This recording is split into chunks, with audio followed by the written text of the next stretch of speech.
Shalom Mama, di sini saya akan bahas tentang bab 1 yaitu listrik arus searah. Pertama kita harus tahu dulu pengertian arus listrik dan nilai potensial. Yang pertama, kuat arus listrik.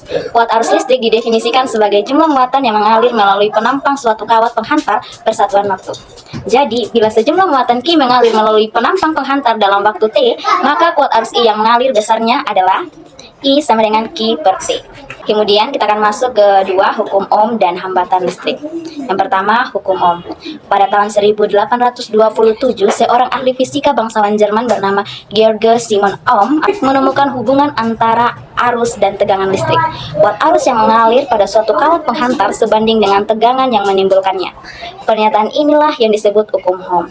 Dalam bentuk persamaan, hukum ini ditulis F sama dengan I kali R. Dalam persamaan tersebut, R dapat dianggap sebagai tetapan kesebandingan. Tetapan ini selanjutnya disebut dengan hambatan listrik atau resistor. Dari persamaan hukum Ohm ini dapat disimpulkan yang pertama, kuat arus yang mengalir dalam suatu kawat penghantar atau yang tidak mengalami perubahan suhu besarnya sama sebanding dengan tegangan yang menimbulkannya. Yang kedua, berbanding terbalik dengan hambatan kawat penghantar. Kita akan masuk kepada hambatan listrik. Besar hambatan listrik pada suatu penghantar dipengaruhi oleh jenis bahan dari penghantar tersebut. Besarnya hambatan listrik tersebut dapat dirumuskan, yaitu R sama dengan P kali L per A. Percobaan-percobaan yang teliti menunjukkan bahwa hambatan suatu penghantar besarnya sebanding dengan panjang penghantar atau L, artinya semakin panjang kawat, maka hambatannya semakin besar. Kita akan bahas tentang hukum Kirchhoff. Menurut hukum Kirchhoff, jumlah arus yang masuk pada suatu titik percabangan sama dengan jumlah arus yang keluar dari titik. Atau sigma I masuk sama dengan sigma I keluar. Kita akan masuk ke alat ukur listrik. Alat ukur listrik yang biasa digunakan dalam pengukuran besar-besaran listrik yaitu yang pertama ampermeter, voltmeter, meter dasar, multitester, dan oscilloscope. Kita akan masuk ke rangkaian listrik arus searah. Arus listrik yang mengalir hanya ke satu arah disebut dengan arus searah atau DC. Arus listrik yang lebih banyak dipakai orang ialah arus bolak-balik atau AC. Sekian penjelasan saya mengenai bab 1. Sekian dan terima kasih. Statistik listrik. Pengertian listrik adalah suatu fenomena listrik yang ditimbulkan ketika partikel ditransfer dari satu benda ke benda lain. Perpindahan muatan ini terjadi karena adanya dua buah benda yang saling bergesekan. Dari instalasi tersebutlah terjadi perbaikan muatan elektron. Nah, ketika muatan elektron dipindahkan, kedua benda bisa mengalami kelebihan elektron sehingga berdampak negatif, juga kekurangan elektron sehingga menghasilkan dampak positif. Karena ada perbedaan sifat muatan inilah kedua benda berakhir saling tarik-menarik. Adapun perbedaan listrik statis dan dinamis, yaitu listrik statis cenderung diam dan tidak bergerak, sedangkan listrik dinamis dapat bergerak atau mengalir. Maksudnya, oke, coba kita lakukan percobaan ini. Ya, sekarang coba kita ambilkan penggaris plastik lalu gosokkan ke rambut. Ketika penggaris plastik digosokkan ke rambut, akan terjadi perpindahan elektron dari rambut ke penggaris, sehingga penggaris plastik menyebabkan listrik. Nah, muatan listrik pada penggaris listrik ini tidak akan mengalir sehingga disebut statis. Sekarang coba dekatkan penggaris yang tadi ke potongan kertas kecil-kecil. Apa yang terjadi? Ya, betul sekali, potongan kertas akan menempel pada penggaris plastik karena terjadi perpindahan muatan listrik. Namun perlu diingat, ini hanya berlangsung sementara. Setelah pengiriman listrik pada penggaris plastik dan potongan kertas itu sama, maka kedua benda tersebut akan tolak-menolak. Akibatnya potongan kertas akan terlepas dari penggaris. Kita akan masuk kepada contoh gejala listrik statis dalam kehidupan. Dalam kehidupan sehari-hari terjadi beberapa gejala listrik statis. Nah, berikut ini merupakan contohnya. Yang pertama, terjadinya petir. Seperti yang sudah kita singgung di awal, salah satu contoh listrik statis dalam kehidupan sehari-hari adalah petir. Jadi, apa sih hubungan listrik statis dengan petir? Petir merupakan salah satu contoh listrik statis. Jadi, petir bisa terjadi karena adanya perpindahan elektron.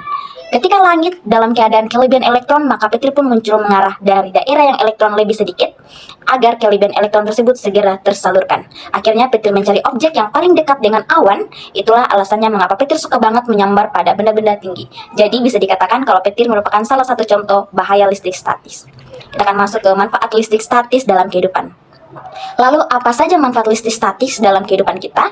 Nah, contohnya itu pada pengecetan mobil. Dalam kehidupan sehari-hari kita nih, listrik statik sering dimanfaatkan untuk pengecetan mobil. Pada saat kucing disemprotkan, butiran halus yang ada pada kucing akan bergesekan dengan udara sehingga memiliki muatan listrik. Sementara itu, permukaan mobil yang akan dicat akan diberikan muatan yang berlawanan dengan butiran cat, sehingga butiran-butiran kucing tersebut dapat tertarik ke permukaan mobil dan menempel dengan sempurna. Kita masuk kepada yang ketiga, cara membuat statis listrik. Terdapat tiga cara membuat benda menjadi listrik statis, yakni dengan cara induksi, konduksi, dan penggosokan. Induksi yaitu cara membuat listrik statis dengan mendekatkan benda netral ke benda yang sudah bermuatan, sedangkan konduksi cara membuat listrik statis dengan menempelkan benda yang bermuatan netral dengan benda yang sudah bermuatan, dan yang ketiga menggosok. Cara membuat listrik statis dengan cara menggosok dua buah benda. Mudah kan? Kita akan masuk pada muatan listrik. Seperti yang kita ketahui bersama bahwa ada dua muatan listrik, yaitu positif dan negatif. Lalu kenapa sih harus ada positif dan negatif? Nah, pada dasarnya atom itu muatannya netral, namun atom akan berubah menjadi positif atau negatif jika ada perpindahan elektron. Suatu atom dikatakan netral apabila jumlah proton dan elektronnya itu sama. Tetapi, suatu atom dikatakan menghasilkan positif jika jumlah protonnya lebih banyak dibandingkan jumlah elektronnya. Akan tetapi juga, suatu atom dikatakan negatif apabila jumlah protonnya lebih sedikit dibandingkan jumlah elektron. Nah, sudah tahu kan? Sekarang kita akan masuk pada hukum Coulomb. Pada tahun 1785, seorang ahli fisika Prancis bernama Charles Augustin de Coulomb melakukan penelitian mengenai gaya yang ditimbulkan oleh dua benda yang bermuatan listrik. Coulomb mengatakan bahwa besar gaya listrik berbanding lurus dengan perkalian besar kedua muatan dan berbanding terbalik dengan kuadrat jarak kedua benda tersebut. Teori inilah yang disebut dengan hukum Coulomb. Hukum Coulomb gaya antar dua muatan titik Q dan titik Q berjarak R.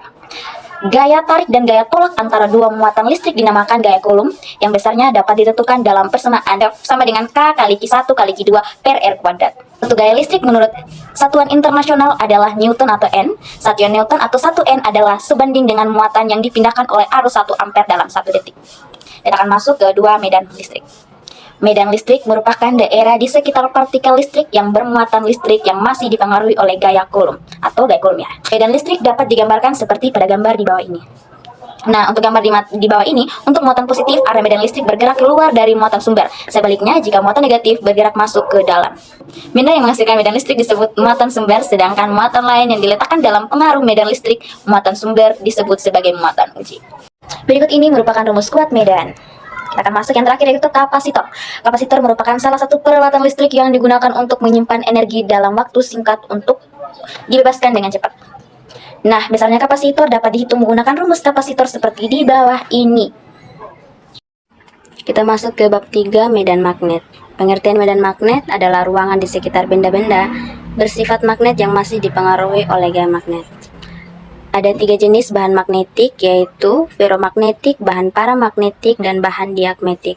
Dan kita masuk ke kesimpulan dari percobaan Oersted. Yang pertama, di sekitar kawat atau penghantar yang dialiri arus listrik terdapat atau timbul medan magnet.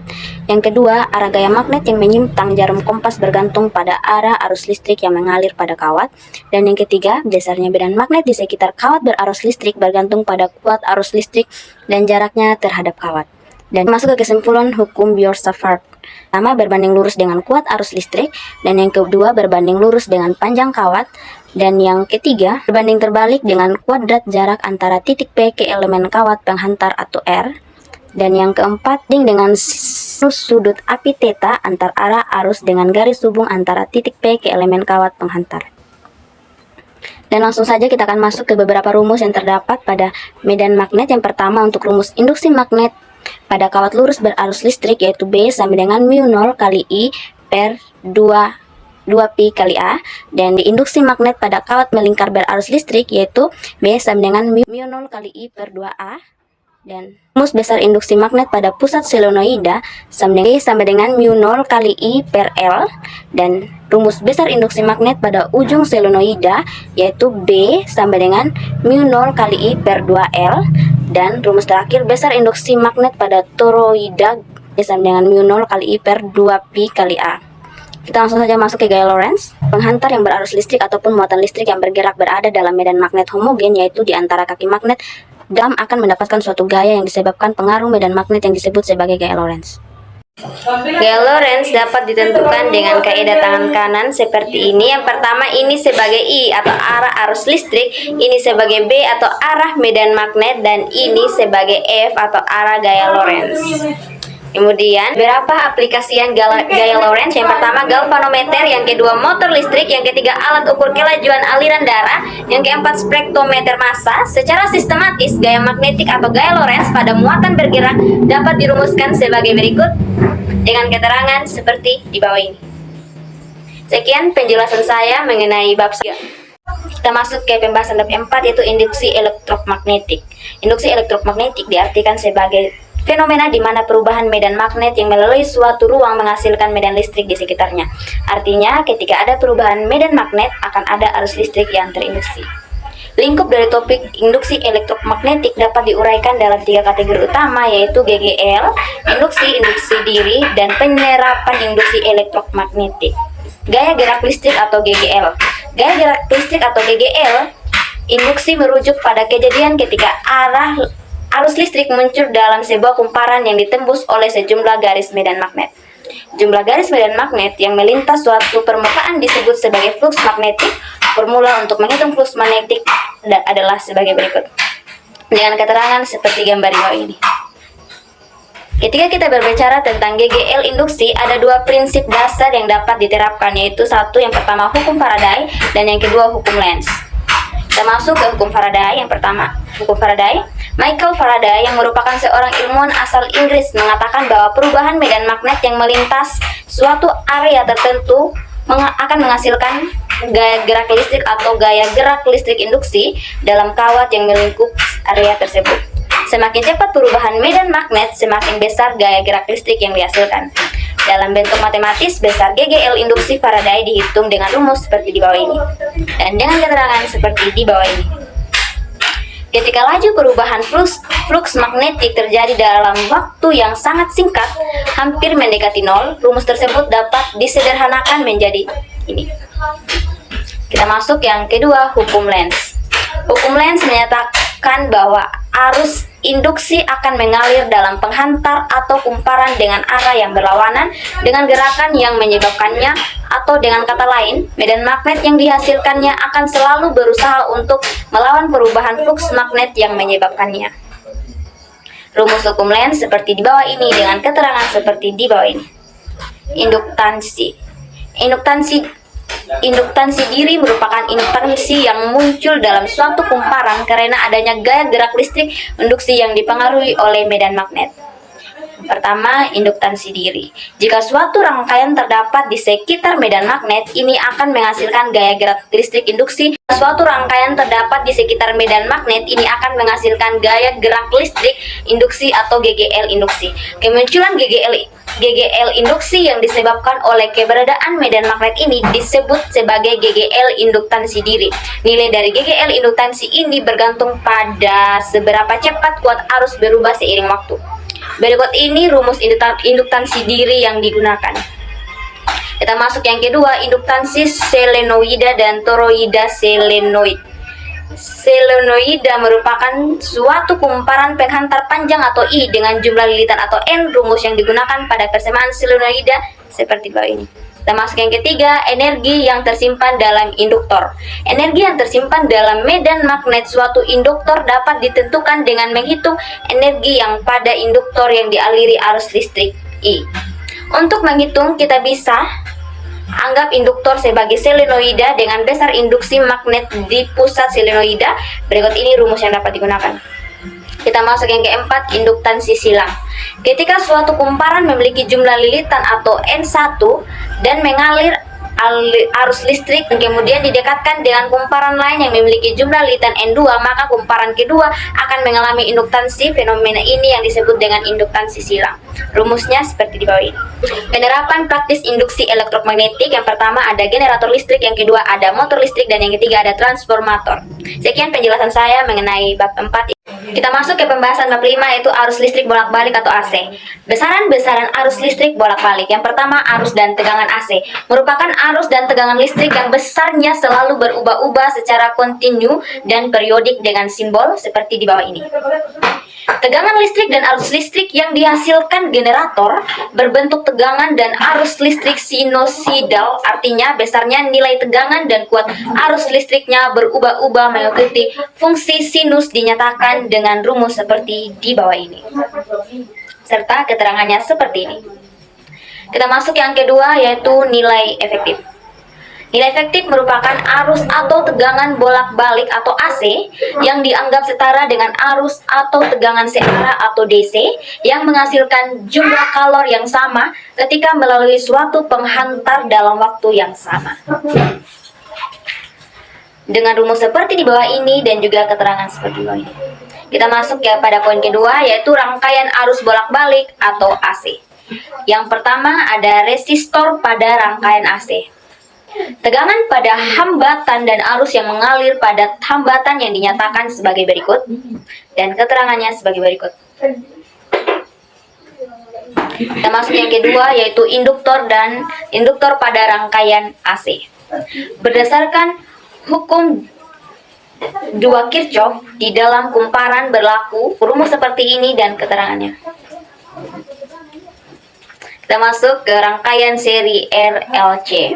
Rangkaian seri RLC ini merupakan gabungan dari rangkaian resistor atau R, induktor atau L, dan kapasitor atau C yang disusun secara seri.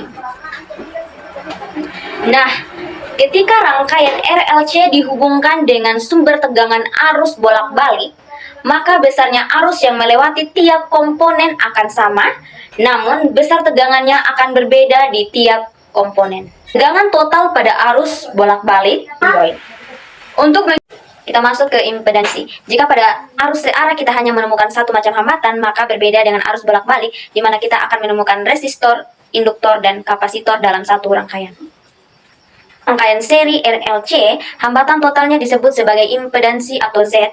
Untuk menentukan impedansi, kita bisa menggunakan rumus impedansi seperti di bawah ini.